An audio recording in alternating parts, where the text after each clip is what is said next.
A paz do Senhor, meus queridos irmãos. É um prazer estarmos aqui novamente para, juntos, meditarmos com a palavra do Senhor. Eu convido você a abrir a sua Bíblia nesse dia, na segunda epístola de Paulo a Timóteo, capítulo de número 1. Nós vamos ler apenas o versículo de número 12.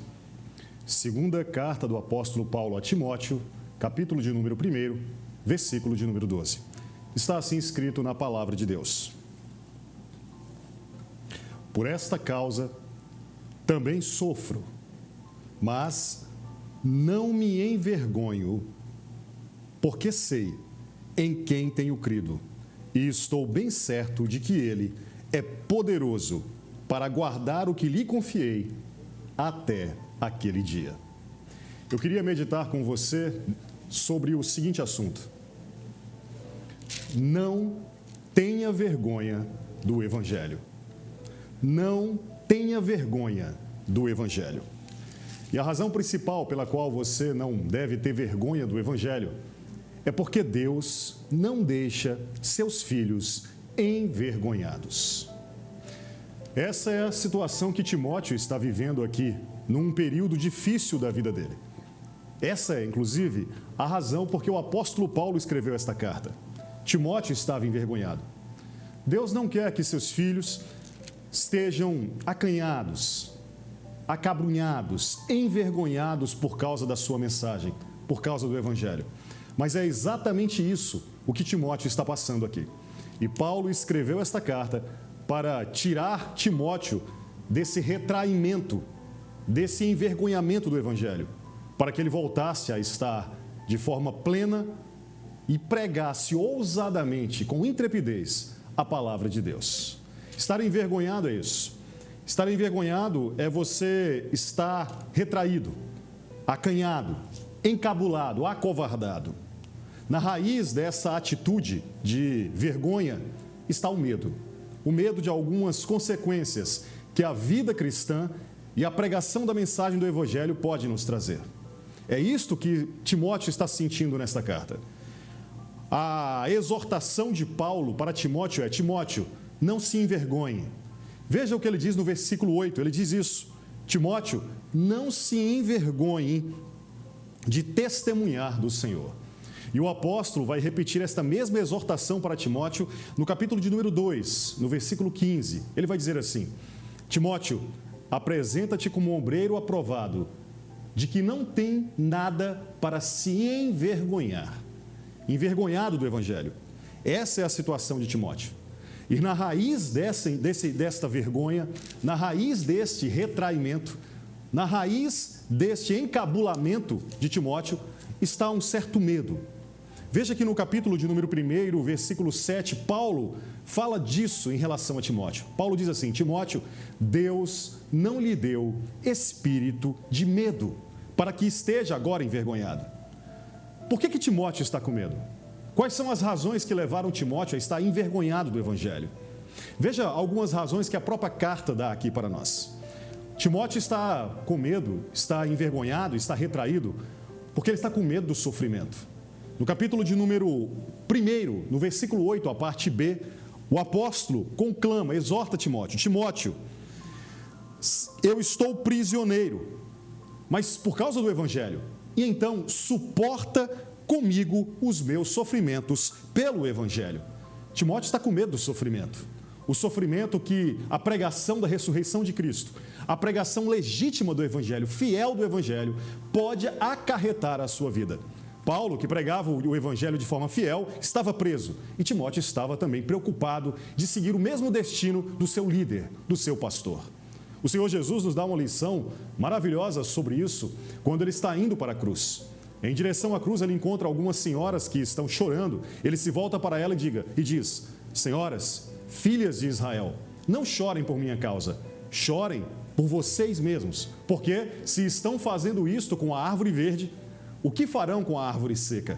Jesus estava dizendo ali um princípio fundamental. Se o próprio Cristo, o próprio Senhor, estava sendo crucificado, o que fariam com aqueles que são seus discípulos? O que fariam com aqueles que estariam o seguindo? E Timóteo sabe disso. Timóteo sabe que esse sofrimento e essas perseguições poderão também chegar em sua vida. Não é só por causa do sofrimento que Timóteo está com medo. Timóteo também está com medo do abandono. Veja no capítulo 1, versículo de número 15, que o apóstolo diz que todos os da província da Ásia o abandonaram. Essa é uma situação que poderia acontecer com aqueles que estavam pregando fielmente o evangelho. Serem deixados, serem abandonados. Paulo diz no versículo de número 15 que Fígelo e Hermógenes também o abandonaram, que eram companheiros de batalha, que eram companheiros de ministério. Timóteo está com medo de ser abandonado. Timóteo está com medo do sofrimento. Timóteo está com medo das prisões. Assim como Paulo havia sido preso, segundo consta no capítulo 2, versículo 9, Timóteo também está com medo de ser preso. Timóteo está com medo de controvérsias e brigas. Está com medo de certas controvérsias no reino de Deus, na pregação do evangelho. Apóstolo Paulo, no capítulo 2, versículo 23 a 24, ele diz assim para Timóteo, versículo de número 23, capítulo 2: evite as controvérsias tolas e inúteis, pois você sabe que acabam em brigas. Em outras palavras, à medida que Timóteo tivesse que trabalhar no ministério, tivesse que ensinar, tivesse que mentorear pessoas, fatalmente ele lidaria com controvérsias, fatalmente ele lidaria com brigas. E isso causa um certo constrangimento, isso causa um certo acanhamento. Ele teria que lidar com isso. O apóstolo Paulo exorta ele a evitar estas brigas, a evitar estas contendas, mas elas são inevitáveis quando você está apresentando o reino de Deus, que é uma contracultura com o reino do mundo. Essas controvérsias fatalmente acontecerão. Timóteo está preocupado com elas. Timóteo também está preocupado com a oposição que ele vai ter que lidar, com aqueles que resistirão a ele. O apóstolo diz no capítulo 2, no versículo de número 25, o seguinte: você, Timóteo, deve corrigir com mansidão os que estão se opondo a você, na esperança de que Deus lhes conceda o arrependimento. Timóteo vai ter que ensinar aqueles que resistem a ele. Timóteo vai ter que pregar para aqueles que se opõem a ele. E isso causa um certo envergonhamento. Isso causa um certo retraimento. Timóteo está preocupado com isso. Ele está com medo disso. Timóteo está com medo também da perseguição. Porque o apóstolo diz no capítulo 3, no versículo de número 12, o seguinte: todos os que desejam viver piedosamente, e você pode traduzir aqui como fielmente, o evangelho, o reino de Cristo, serão perseguidos. Aliás, foi o próprio Senhor Jesus que disse que aqueles que o seguissem também seriam perseguidos. Timóteo está com medo dessas coisas. Ele está com medo do sofrimento, ele está com medo do abandono. Timóteo está com medo da morte. Timóteo está com medo de morrer. Nessas perseguições, a morte era um risco. Mas o apóstolo Paulo, no capítulo de número 1, versículo 10, diz que Jesus Cristo, na sua morte, matou a morte. Ele aboliu a morte, ele tornou a morte inoperante. Mas mesmo assim, na sua carne, nas suas fraquezas, Timóteo está com medo dessas coisas. Timóteo está com medo do sofrimento, Timóteo está com medo da morte, do abandono, da prisão, da controvérsia, da oposição, da perseguição. Mas por que estas coisas vêm a reboque na pregação do Evangelho? Por que estas situações são trazidas à vida de um servo de Deus, aquele que está servindo ao Senhor fielmente? Sabe, queridos, por que isso acontece? Por causa do Evangelho. O Evangelho é uma boa notícia. A boa notícia é de que Deus, em Cristo, se encarnou, veio até nós, viveu no nosso meio, morreu a nossa morte, levou a nossa culpa, foi ressuscitado e abriu um caminho direto para o trono da graça, para Deus, para a salvação eterna. Só que, embora o Evangelho seja uma boa notícia, ele pressupõe uma má notícia. O Evangelho pressupõe que nós estamos perdidos. O Evangelho pressupõe que todos pecaram. O Evangelho pressupõe que não estamos relacionados com Deus. Porque é preciso que creiamos em Cristo, o único caminho, a verdade e a vida, para que nos encontremos com o Senhor Deus Todo-Poderoso. Mas, fora de Cristo, fora do caminho, fora da verdade, fora do Senhor Jesus, nós estamos completamente perdidos, sem Deus no mundo, sem a glória de Deus. Esta é a má notícia que o Evangelho traz. E esta má notícia humilha o nosso coração orgulhoso. Essa má notícia humilha o coração orgulhoso dos homens. O Evangelho, meu querido, o Evangelho humilha a nossa autoconfiança. No capítulo 1, versículo 9, o apóstolo Paulo vai dizer que o Evangelho é pela graça, não é pelas obras. Não é pelas obras das nossas mãos. E isso humilha as pessoas, isso humilha o ser humano, porque o ser humano acredita fielmente que ele pode salvar a si mesmo. que a salvação está em suas mãos. Basta ele ser correto, basta ele ser moralmente certo que ele tem direito à salvação. Isso não é verdade. O Evangelho não vem através da nossa moralidade. O Evangelho não vem através do fato de nos comportarmos corretamente. O Evangelho não é uma obra do homem, porque a palavra de Deus diz que a nossa justiça é um trapo de imundície. A palavra de Deus diz que o nosso coração é pecaminoso desde nascença. Em pecado fomos concebidos no ventre de nossas mães. Assim como nascemos com pele, carne, ossos e unhas, nós nascemos com o pecado. Nós não somos pecadores porque cometemos pecados. Nós cometemos pecados porque somos pecadores. A natureza do ser humano é uma natureza distante de Deus. E essa natureza precisa ser transformada pela regeneração, pelo poder do Espírito Santo. E isto só vem através do Evangelho, de crer na mensagem da salvação em Cristo Jesus. O Evangelho, portanto, humilha a nossa autoconfiança. Nós, o ser humano, somos autoconfiantes. Mas a nossa força, o nosso poder para a salvação, ela não vem de uma autoconfiança, ela vem da confiança do alto. É do alto que vem a nossa confiança, é do céu que vem a nossa confiança. Deus abriu os céus e entregou a Cristo para nós, o seu Filho amado, para morrer em nosso lugar. Ele o ressuscitou, deu a ele todo o poder no céu e na terra para que também ressuscitasse as nossas vidas. O nosso poder, a nossa confiança não vem de nós mesmos. O nosso poder, a nossa confiança vem do alto, ela vem do céu. O Evangelho, ele humilha também, meus queridos, a ciência moderna. A ciência, com todas as suas capacidades, com todos os seus louros, com todos os seus troféus, é uma ciência maravilhosa.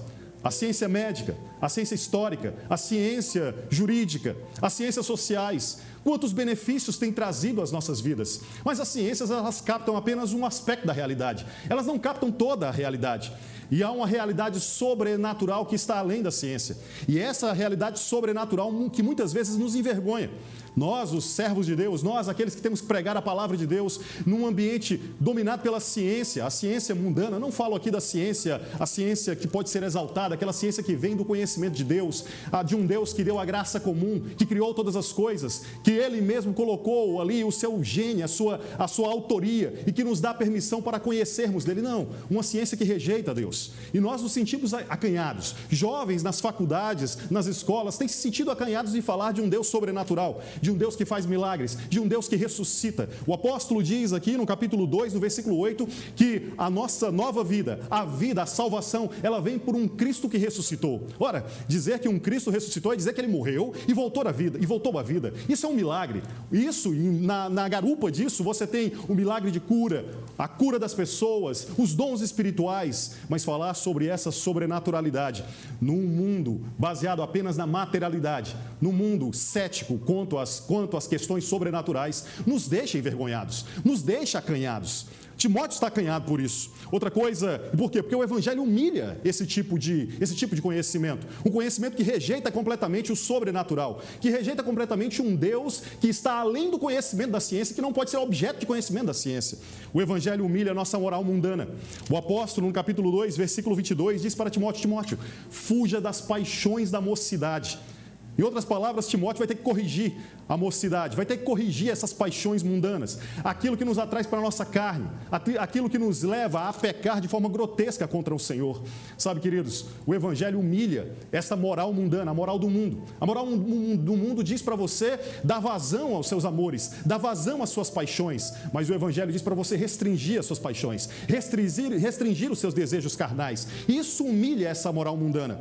O Evangelho humilha a nossa sensibilidade. No capítulo de número 2, versículo 25, o apóstolo diz para Timóteo que ele vai ter que corrigir pessoas que não aceitam a correção. Corrigir com base na palavra de Deus, dos 10 mandamentos, nas leis do Senhor, porque todo pecado é uma transgressão à lei do Senhor, e o Evangelho implica você dizer que para certas pessoas, para nós mesmos às vezes, que nós estamos errados, que as pessoas estão erradas, e dizer num ambiente que vivemos hoje, um ambiente de ceticismo, um ambiente de sentimentalismo exagerado, que certas pessoas estão erradas, dizer num ambiente onde a verdade absoluta não existe mais, que cada um faz conforme as suas ideias, conforme a sua própria verdade, dizer que alguém está errado, é você ferir a sensibilidade dela, é você ferir a suscetibilidade dessas pessoas.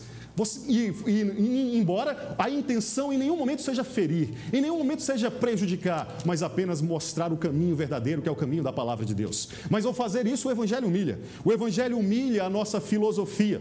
A filosofia, desde Jean-Jacques Rousseau, diz que o homem é naturalmente bom, que seu coração nasceu em bondade e que é a sociedade que lhe aplica freios, é a sociedade, é o meio que o corrompe. Você vê o que acontece com essa filosofia? Você tira a responsabilidade do homem, da sua própria responsabilidade, e a coloca no meio, e a coloca nas situações. O homem não é responsável. Nessa sociedade que vivemos hoje, uma sociedade secular, o homem não é responsável, o homem é vítima. Ele é vítima das circunstâncias. Mas a palavra de Deus diz que, contrariamente a isso, que o coração do homem é pecaminoso.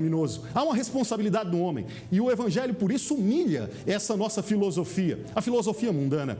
O Evangelho também humilha a nossa autonomia humana, porque o homem quer ser senhor do seu destino, o homem quer decidir a sua vida, o homem quer ser o seu próprio juiz, ele é que vai julgar a sua vida. Mas o capítulo 4, versículo 1 diz assim: na presença de Deus e de Cristo Jesus, que há de julgar os vivos e os mortos por sua manifestação e por seu reino. É Deus que vai julgar as pessoas, é Deus que vai julgar vivos e mortos. Mas isso humilha o ser humano, porque o ser humano não quer estar sob a autoridade de um Deus que julga. O ser humano quer ser o seu próprio juiz, ele quer ser o seu próprio magistrado, e ele não reconhece que Deus, no final de todos os tempos, no juízo final, no grande trono branco, estará julgando todas as pessoas. O Evangelho humilha por causa disso. E é estas coisas, essas humilhações, que levam Timóteo a ficar preocupado, porque na garupa delas, na consequência delas, é atraído aquilo que nós falamos e que traz medo, que traz preocupação a Timóteo.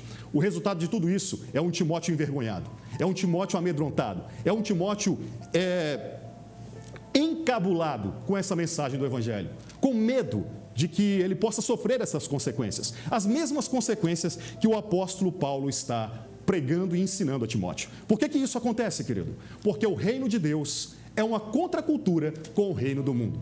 Há uma inimizade entre o reino de Deus fiel e o reino do mundo. Há uma inimizade entre os sistemas do reino de Deus, os valores do reino de Deus e os valores do mundo. Essa inimizade, o próprio Deus fala sobre ela em Gênesis, quando ele diz que ele mesmo colocaria inimizade entre a semente da serpente e a semente da mulher. E a semente da serpente morderia o calcanhar da semente da mulher, do prometido, do Messias, mas o prometido, o Messias, Jesus Cristo, esmagaria a cabeça da serpente, e ele estava apontando ali para a cruz de Cristo, onde a semente da serpente seria esmagada, a cabeça da serpente seria esmagada. Mas há essa inimizade, nós vemos essa inimizade expressa em toda a Bíblia. Ela começa na primeira família, a inimizade entre Caim e Abel, a inimizade entre Esaú e Jacó, a inimizade entre Abraão e Ló, a inimizade entre Davi e Saul, uma inimizade que existe entre o reino de Deus legítimo e o reino dos homens, entre aquele que é escolhido por Deus e aquele que é escolhido dos homens. E essa inimizade, esse anticlima, essa confrontação, essa contracultura, ela deixa Timóteo preocupado, ela deixa Timóteo envergonhado. Sabe, queridos, Timóteo está emocionalmente abalado. No capítulo 1, versículo 4, a parte A, o apóstolo diz que Timóteo está chorando. Ele lembra das lágrimas dele. Talvez muitos crentes hoje, por causa dessa contracultura, dessa inimizade, desse medo, tentando ser fiel ao Evangelho. Não um Evangelho água com açúcar, não um evangelho infiel, porque esse evangelho infiel, ele é amigo do mundo, ele não sente essas dores, ele não sente essa vergonha, ele não sente esses medos. Não, o evangelho fiel é que sente isso, porque o evangelho fiel, como foi dito aqui, embora seja uma boa notícia, ela pressupõe uma má notícia, essa má notícia humilha e traz consequências contra aquele que está pregando. E Timóteo está assim, envergonhado, encabulado. Timóteo está chorando. Sabe, queridos, isso pode acontecer com irmãos nossos que nasceram na igreja, que estão desde a infância na igreja. Timóteo estava desde a infância na igreja. O apóstolo Paulo, aqui no capítulo 1, versículo 5, fala que a avó dele, a Lloyd, era crente. Fala que a mãe dele, Eunice, era crente. E evangelizaram ele. E a mesma fé autêntica que estava neles estava em Timóteo. E uma pessoa que nasceu na igreja, mesmo tendo nascido, conheceu essas verdades, ela pode se sentir envergonhada. Jovens na igreja podem estar envergonhados do verdadeiro evangelho. Sabe, queridos, Timóteo frequentou a EBD desde criança. Timóteo esteve na escola dominical desde criança. E mesmo assim, Timóteo está envergonhado. O apóstolo Paulo, no capítulo 3, versículo 15, diz que eles conhecem as sagradas letras desde criança. Ele foi alfabetizado no Evangelho. Ele conheceu o Evangelho ainda no berço. Ele tomou uma madeira ouvindo o Evangelho. E muitos de nós, muitos jovens que estão na igreja, e a minha palavra hoje é voltada para você, que nasceu na igreja, que é jovem na igreja e está envergonhado do Evangelho. E eu repito, não o verdadeiro evangelho, porque o falso evangelho, o evangelho que não humilha, o evangelho que não mostra o pecado, o evangelho que não mostra a verdade de Deus, esse é amigo do mundo e esse não traz nenhum problema para nós. Na verdade, é o verdadeiro evangelho. E isso pode acontecer com você que nasceu na igreja.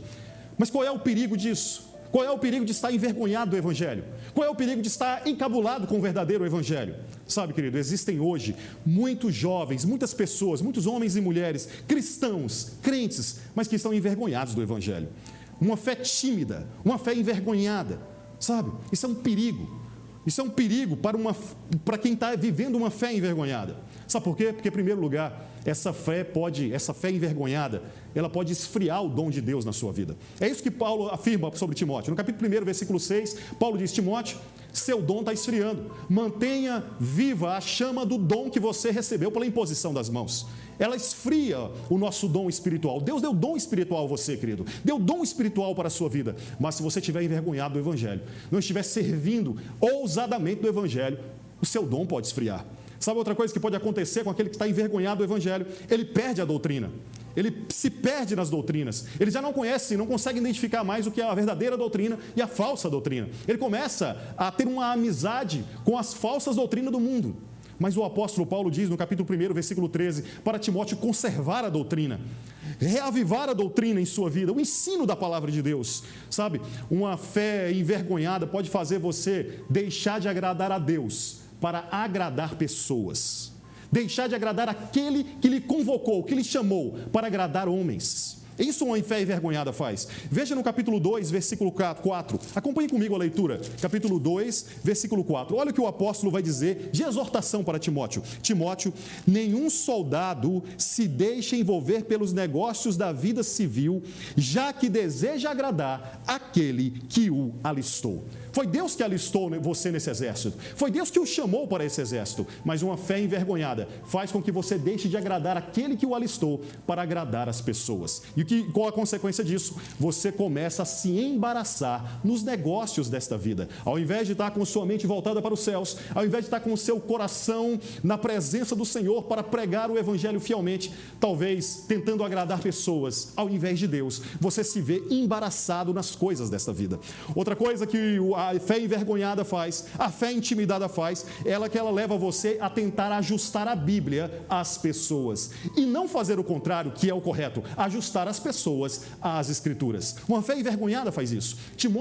O apóstolo Paulo alerta Timóteo sobre isso. Veja no capítulo 2, no versículo de número 5. Veja o que o apóstolo vai dizer. Semelhantemente, nenhum atleta é coroado como vencedor se não competir de acordo com as regras.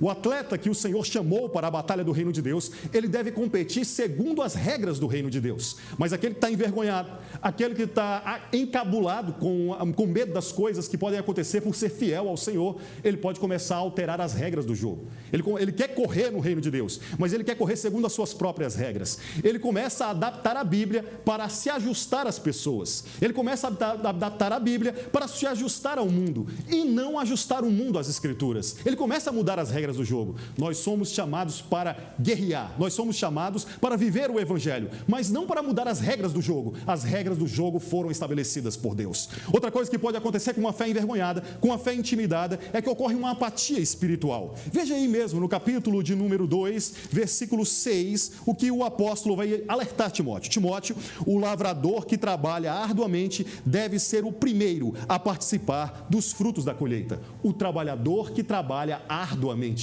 Mas se você está com a fé envergonhada, você não trabalha arduamente, você não está mais dedicado ao Evangelho, a essa causa, você começa a esfriar, você começa a ter uma apatia espiritual, você começa a ter uma sonolência espiritual no reino de Deus. E isso acontece com muitos, porque estão envergonhados do Evangelho, estão envergonhados da verdadeira palavra de Deus e estão ficando mais amigos do mundo do que mais amigos de Deus. Outra coisa que pode acontecer com aquele que está com a sua fé envergonhada, com aquele que está intimidado, encabulado, restringido por causa desse medo, é que ele começa a querer uma pregação que agrada mais aos homens do que aquela pregação que é fiel a Deus. Uma pregação que mais agrada ao ouvido das pessoas do que a pregação que agrada ao Senhor. Veja o que o apóstolo Paulo vai dizer no capítulo 4, versículos 3 a 4. Ele vai dizer assim, observe, capítulo 4, versículo 3 a 4. Pois virá um tempo, Timóteo, virá um tempo em que não suportarão a sã doutrina. Ao contrário, sentindo coceira nos ouvidos, juntarão mestres para si mesmo, segundo os seus próprios desejos. Uma fé envergonhada faz isso. Uma fé intimidada faz com que você não queira mais ouvir a verdade da palavra de Deus. Você começa a procurar mestres, falsos mestres, que, embora estejam dentro da igreja, não estão pregando a verdade do Senhor. Você quer mestres para agradar os seus ouvidos. Você quer mestre para agradar os seus desejos, seus próprios objetivos, seus sonhos, suas suscetibilidades, suas sensibilidades. Embora a palavra de Deus muitas vezes confronte, você não quer mais isso. Você não quer uma palavra que confronte. Você não quer uma palavra que lhe corrija. Você quer uma palavra que agrade a você. Uma fé intimidada faz isso. Uma fé envergonhada faz isso. Sabe, queridos, isso é um perigo. Porque se nós seguirmos nessa derrocada, se nós seguirmos dessa estrada para baixo, não na estrada para cima, numa fé que está envergonhada do verdadeiro evangelho, buscando mestres para si mesmo, tendo uma apatia espiritual, tentando ajustar a Bíblia às pessoas, tentando agradar pessoas, perdendo a doutrina e esfriando o nosso dom, estas características, elas vai nos levar ao que nós estamos vendo nos dias de hoje. Qual seja? A igreja moderna. Uma igreja que está amiga do mundo. E essa igreja moderna, ela se caracteriza por causa disso, dessa vergonha do evangelho. É uma igreja estratégica. Uma igreja que está mais baseada na gestão e na administração do que numa igreja que está baseada no ensino da palavra de Deus. É uma igreja do marketing, uma igreja que não confronta, porque ela precisa agradar as pessoas. Ela precisa apresentar-se tão bem para o mundo que ela não tem mais a coragem de confrontar as pessoas. É uma igreja pragmática, é uma igreja que está apostando no que dá certo e não no que é certo. É uma igreja pragmática, importa aquilo que vai dar certo na igreja e não aquilo que é certo. É uma igreja numérica, é uma igreja que se importa mais com o número, a quantidade de pessoas do que com a qualidade espiritual das pessoas. Não estou dizendo que não devamos nos preocupar com a quantidade, porque muitos foram acrescidos ao reino de Deus à medida que o evangelho foi sendo pregado. Mas se nós colocarmos a quantidade acima da qualidade espiritual, nós estaremos rejeitando o Senhor Jesus, o Senhor Deus Todo-Poderoso, que ama a fidelidade da sua palavra. O Senhor Jesus disse que onde 2 ou 3 estiverem reunidos, 2 ou 3, Ele estaria no meio deles. Mas a igreja moderna só consegue acreditar na presença de Cristo se apenas 2 ou 3 mil, 2 ou 3 milhões estiverem reunidos num determinado culto. Essa não é a igreja do Senhor. A igreja do Senhor é uma igreja de qualidade espiritual. A igreja moderna é uma igreja relevante, é uma igreja que está mais preocupada com as necessidades das pessoas do que com a fidelidade da palavra de Deus. Ela está mais preocupada em satisfazer as necessidades dos homens do que exaltar ao Senhor Jesus. Nós nunca esquecemos das necessidades das pessoas. O Deus está preocupado com as necessidades das pessoas, mas Ele jamais faz isso em detrimento da sua glória, em detrimento da exaltação do nome de Jesus, em detrimento do poder do Espírito Santo na sua igreja. Sabe, essa igreja moderna, porque está envergonhada do evangelho, é uma igreja do consumo, é uma igreja da prestação de serviço. O cliente tem razão, o membro tem razão. Não, quem tem razão é a palavra de Deus, quem tem razão é o Senhor Jesus. Não é um membro que tem razão na igreja do Senhor, é a palavra do Senhor. Essa igreja moderna é uma igreja psicológica. Eu amo a psicologia, é uma ciência que Deus deu aos homens, mas se nós tornarmos a fé mais psicológica do que pela palavra do Senhor, nós trocaremos aquilo que realmente Deus quer fazer. Não há dúvida de que a fé tem implicações na psicologia. Não há dúvida de que a fé ela tem benefícios para a nossa psique, para a nossa psicologia. Mas nós nunca deixamos que a psicologia venha a substituir a verdade do Evangelho, a palavra do Evangelho. Nós não somos aqueles que estamos tentando apenas levantar o alto astral das pessoas, tratar da autoestima das pessoas. O que importa não é a nossa autoestima, o que importa é a estima do alto, é aquilo que vem do alto, é a estima que vem de Deus. Nossa, essa é a situação da igreja moderna. A igreja moderna, enfim, não é uma igreja do entretenimento. Ela parece mais um shopping center do que parece uma igreja do Senhor. Estas coisas acontecem na igreja moderna por causa da vergonha do Evangelho, por causa do medo de você ter que passar por essas situações que nós descrevemos aqui. Sabe, queridos, eu fico muito preocupado com isso. Eu estou muito preocupado com essa situação. A igreja está preocupada. O Senhor quer falar com você esse dia. Sabe por quê? Porque muitos fiéis estão confusos em meio a essa igreja moderna e a igreja fiel. Em meio a essa situação de um evangelho de água com açúcar, de um evangelho fiel da palavra de Deus. Sabe? Estão muito sem alvo espiritual. Esses crentes fiéis, por causa dessa confusão e desse anticlímax, estão sem um alvo espiritual. Pensam que o alvo espiritual é ir para o culto. O alvo para a sua vida não é ir para o culto. Ir para o culto, ir para as adorações, ir para a oração faz parte do seu alvo espiritual, porque o seu alvo espiritual é maior, o seu alvo espiritual é mais abrangente. É aquilo que o apóstolo Paulo diz em Filipenses capítulo 3, deixando as coisas que para trás ficam, prossigo para o alvo, para a minha vocação em Cristo Jesus. A sua vocação em Cristo Jesus é o seu alvo é Cristo Jesus, tornar-se parecido com Ele, e todas as outras coisas, o culto, a adoração, as orações virão a reboque, e virão de forma avivada, se este realmente for o seu alvo espiritual. Por isso, querido, não devemos ter uma fé intimidada, envergonhada. Devemos sim olhar para Cristo. Sabe por quê?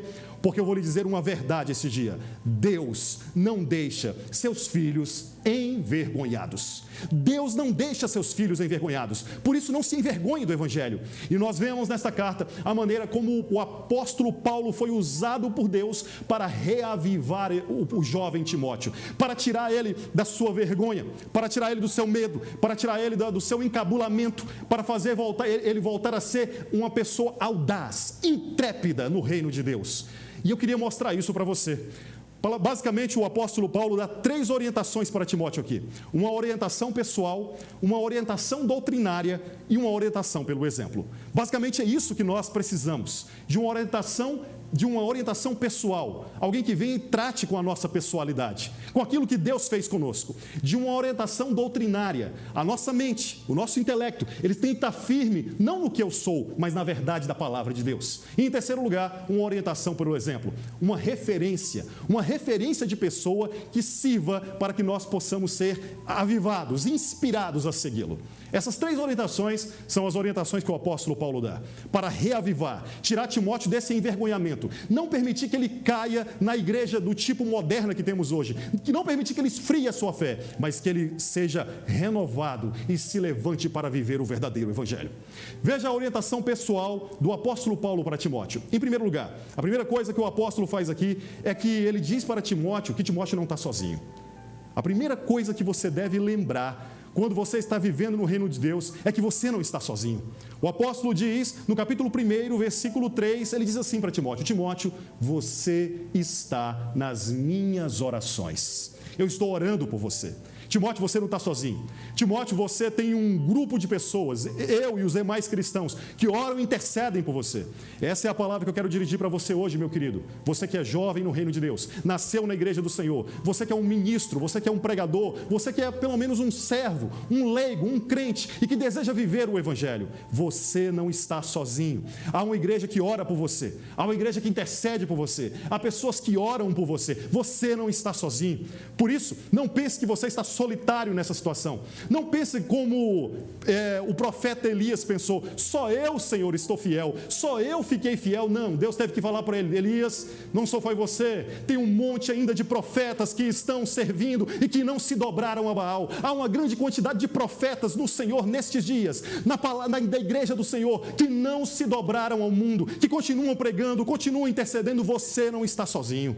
A segunda orientação que ele dá nessa orientação pessoal é que ele exorta Timóteo a resgatar a sua tradição. Primeiro ele diz: Timóteo, você não está sozinho, Timóteo. Depois ele quer resgatar a tradição de Timóteo. Timóteo tem uma tradição na fé. No capítulo de número 1, versículo 5, o apóstolo lembra a Timóteo: Timóteo, você não começou agora, Timóteo. Você não caiu de paraquedas na igreja, Timóteo. Você tinha uma avó, a avó Lloyd, a sua avó Lloyd era de oração, era do círculo de oração, ela orou por você. Você tinha uma mãe, sua mãe Eunice, também aprendeu as sagradas letras e passou para você. Você recebeu uma herança no Senhor, você tem uma tradição no evangelho. Você não caiu de paraquedas, você não começou agora. Você tem uma tradição, você tem uma linhagem espiritual, você tem um pedigree espiritual. E eu quero falar para muitos jovens que estão na igreja hoje, muitas pessoas que estão acabunhadas, estão acomodadas e estão vivendo uma apatia espiritual. Vocês têm uma linhagem espiritual no Senhor. A mãe de vocês orou por vocês, a avó de vocês orou por vocês, levaram vocês para a IBD, para a escola dominical. Vocês têm uma linhagem espiritual. Vocês têm uma linhagem espiritual nesta igreja, tem um pedigree espiritual. Vocês não começaram agora. Esta igreja, a Assembleia de Deus, ela começou há muito tempo atrás, com homens que vieram para cá, pregaram, intercederam. Existe uma tradição que está fundamentando as nossas vidas. Reaviva essa tradição na sua vida, reaviva a tradição do Evangelho na sua vida. Você tem uma tradição, uma história com a igreja, reaviva a sua fé. Não se sinta acomodado, não se deixe ser encovardado pelas pressões do mundo. Viva o Evangelho de forma plena. Uma terceira coisa que Paulo fala aqui é que, além de dizer para Timóteo que ele não está sozinho, além de dizer para Timóteo que ele deve resgatar a sua tradição, ele diz para Timóteo que ele deve renovar o seu dom. No capítulo de número 1, no versículo 6, o apóstolo diz assim: Timóteo, é uma responsabilidade sua manter acesa a chama do dom que Deus lhe deu pela imposição das mãos. Quantos servos de Deus que estão me assistindo, que estiveram à frente, foram à frente e receberam a imposição de mãos de pastores, de presbíteros, de evangelistas, receberam o dom de Deus, começaram bem na obra de Deus, mas pararam, deixaram o dom esfriar, deixaram o dom amortecer, deixaram o dom ficar frio. Não, queridos, o apóstolo Paulo está dizendo para você, é responsabilidade sua. Aviva o dom, aviva a chama, mantenha ela viva, volta a ter esse dom. Deus deu dom a vocês. A palavra de Deus em Efésios diz que Deus nos abençoou com toda sorte de bênçãos espirituais nos lugares celestiais em Cristo. 1 Coríntios, capítulo de número 12, Romanos também nos fala dos dons espirituais, a palavra de sabedoria, a palavra de ciência, a profecia. Sabe, queridos, Deus derramou dom sobre esta igreja. Deus deu dom a você, dom de misericórdia, dom de servir aos outros, dons de gestão. Use o dom que Deus deu para você, dom de cantar, dom de louvor, um levita no Senhor. Você está envergonhado, você está acabrunhado, você está parado no Evangelho. Não, renove o seu dom. Deus chamou você para uma grande obra, para o reino dEle. Deixe Deus renovar você. E é uma responsabilidade sua manter viva essa chama. Uma outra coisa que o apóstolo diz é que Timóteo recebeu bênçãos. Ele recebeu bênçãos. Veja no capítulo de número 1, versículo 7. Timóteo está com medo. Timóteo está amedrontado, ele está acovardado. Mas Paulo diz assim: Timóteo, você recebeu bênçãos. No capítulo 1, versículo 7, Paulo diz assim para Timóteo: Timóteo, tem uma coisa que está aí no seu coração que não é de Deus. Tem uma coisa que está aí na sua mente que não é de Deus. E ele diz: Timóteo, Deus não lhe deu espírito de medo. Deus não lhe deu espírito de medo. Se você está sentindo medo, está envergonhado por causa do verdadeiro evangelho, com medo de sofrer certas consequências, com medo dos problemas, com medo das falhas, talvez você está com medo de uma falha, você pisou na bola, você fraquejou, todos nós podemos passar por isso. O apóstolo João, na sua primeira carta, capítulo 1, diz que todos os crentes podem pecar. Acontece que nós não vivemos no pecado, mas podemos escorregar no pecado. E no capítulo 2, versículo 1, ele deixa isso muito claro. Ele fala assim: filhinhos, não pequeis. Essa é a regra, não cometam pecados. Porém, se pecarem, saibam que você tem um ajudador, um advogado, Jesus Cristo, o justo, que está junto a Deus, ao Pai, e Ele é a propiciação pelos vossos pecados. E esses vossos pecados, João está falando pelos irmãos da igreja, pelos vossos, vocês que talvez pecaram. Jesus perdoa, confie no perdão do Senhor. E ele completa dizendo: não só pelos vossos, mas pelos pecados de todo o mundo. Confie no perdão do Senhor, não tenha vergonha porque você errou, levante-se, confie no perdão e volte a pregar o evangelho poderosamente. Não tenha medo. E Paulo está dizendo para Timóteo isso: Timóteo, esse medo que está aí não é de Deus. Deus não te deu espírito de medo. Sabe o que é que Deus te deu, Timóteo? Deus te deu espírito de poder, de amor e de equilíbrio. Deus deu a você poder, o mesmo poder da ressurreição, o mesmo poder que estava em Cristo está na igreja. Ele te deu esse poder, mas não é um poder desequilibrado, é um poder com amor, um poder para servir os outros, um poder para se entregar, um poder para fazer o que Paulo está fazendo. Está preso, mas está pregando o evangelho para soldados, está preso, mas está encorajando a igreja, não teve a sua vida por preciosa. É preciso poder disso e é preciso amor, mas é um poder e um amor equilibrado no Espírito Santo, que é temperante, que é controlado, que nos deu autodomínio. É isso, por isso você não precisa ficar com medo. Você tem autodomínio, você tem poder, você tem amor. Isso foi dado a você, Timóteo. Reaviva esse dom, volta para aquela ousadia, aquela intrepidez da fé, a intrepidez do evangelho no reino de Deus. Essa é a orientação pessoal que o apóstolo dá para Timóteo.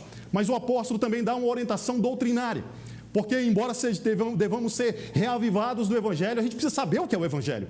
Embora devamos saber que temos dons, poderes, amor e presença de Deus, nós precisamos saber como dirigir a nossa palavra. Há um Evangelho estabelecido, há uma verdade que está fora dos nossos corações na revelação da Sagrada Escritura. E isso eu preciso aprender com a minha mente. E isso eu preciso estudar para conhecer. E mais uma vez, o apóstolo começa a trabalhar com Timóteo, agora dando a ele uma instrução doutrinária, estabelecendo as bases do Evangelho. Sabe, queridos, o Evangelho não está em toda a Bíblia, mas toda a Bíblia pode ser vista à luz do Evangelho. E o Evangelho, basicamente, é aquilo que Jesus fez. A sua encarnação, a sua vida, a sua morte, a sua ressurreição, a sua glorificação e os propósitos que estavam por detrás de todos estes atos portentosos. A salvação da humanidade. É assim que a Bíblia ganha nova vida. Foi assim que a Bíblia ganhou vida para os apóstolos. Eles começaram a olhar para o Velho Testamento sobre essa perspectiva, a perspectiva do Evangelho. E se antes não viam Cristo no Velho Testamento, passaram a ver, passaram a enxergar, compreenderam, porque suas mentes foram iluminadas pelo poder do Espírito Santo, aquele Consolador que Deus envia para aplicar esta obra do Evangelho aos nossos corações e aos corações dos homens. E esse Evangelho tem um formato, esse Evangelho tem uma certeza, esse Evangelho ele está bem estabelecido na Bíblia. O apóstolo começa a traçá-lo aqui. O Evangelho, querido, o Evangelho ele fala do Senhor, não fala de nós.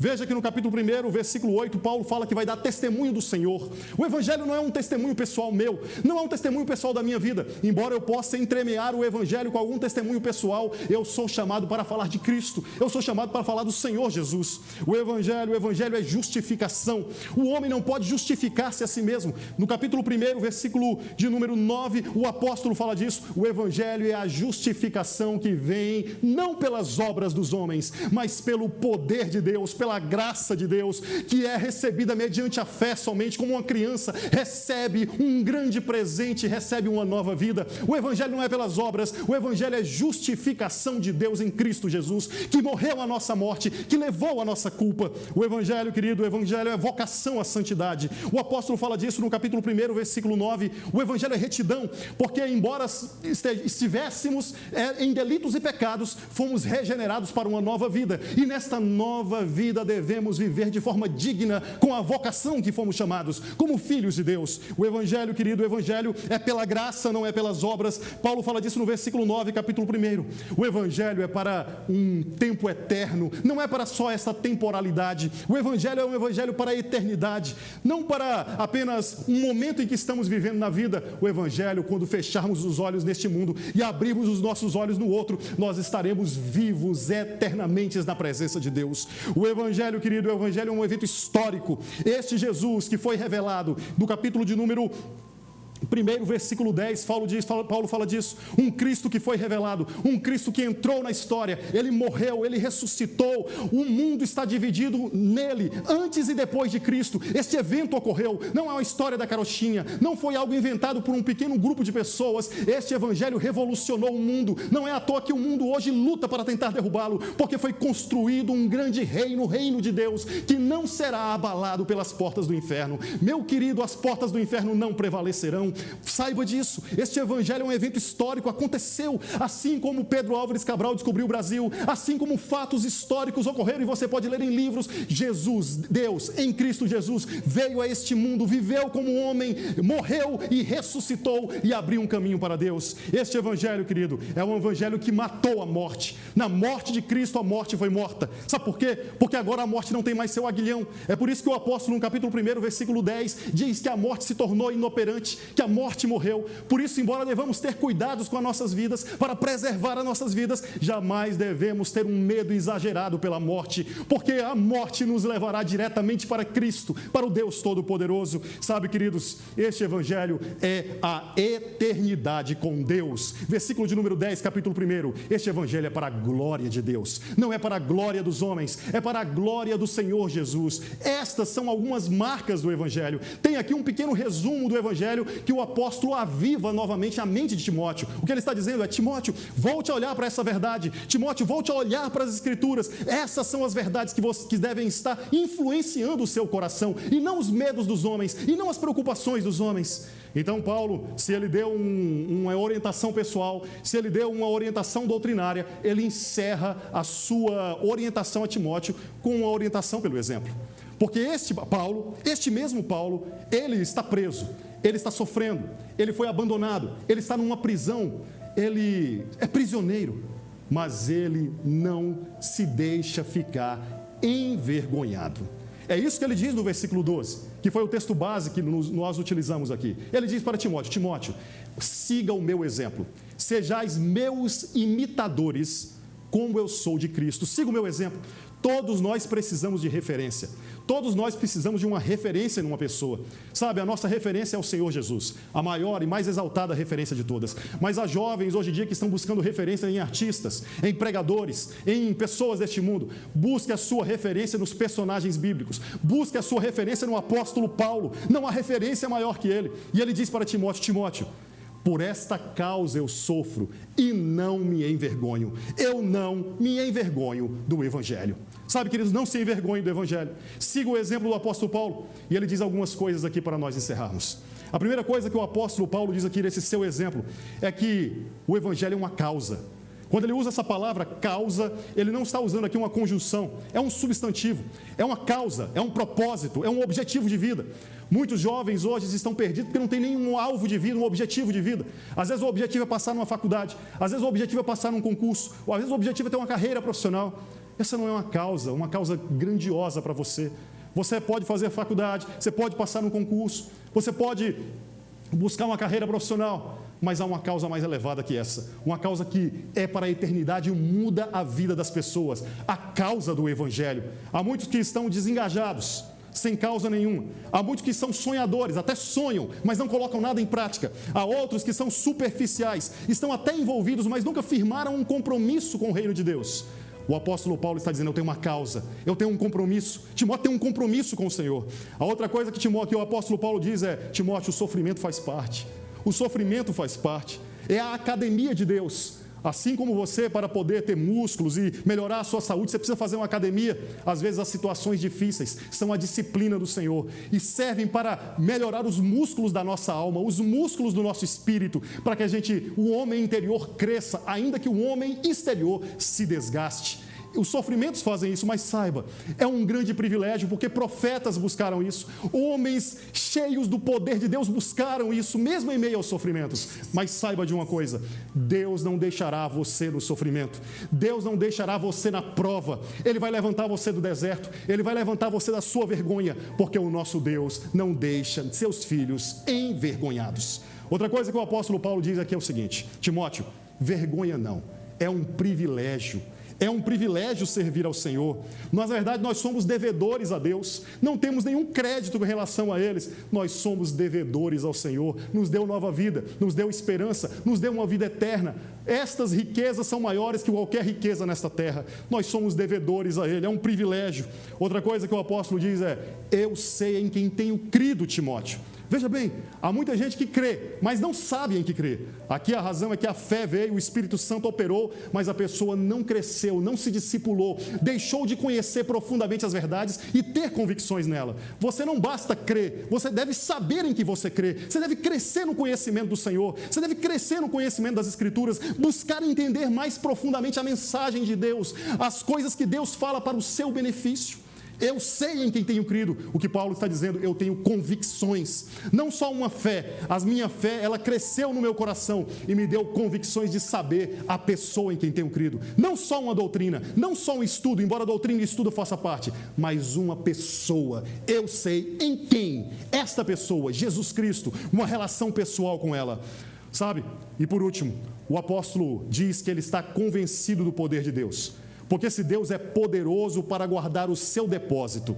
Sabe, queridos, e no capítulo de número 3, versículo 16, o apóstolo vai dizer onde está o poder de Deus. Ele diz assim: toda a Escritura é inspirada por Deus e útil para a salvação, para o ensino, para a repreensão. O que o apóstolo está dizendo é: Timóteo, Há um poder nesta palavra. Foi Deus que escreveu ela. Embora ele tenha usado homens para escrevê-la, pela doutrina da inspiração, no final das contas, foi Deus que escreveu. Ali no texto está escrito a palavra em grego topneustos. No final das contas, foi Deus que soprou, foi Deus que escreveu. É Deus que escreveu esta palavra. O poder de Deus está nesta palavra.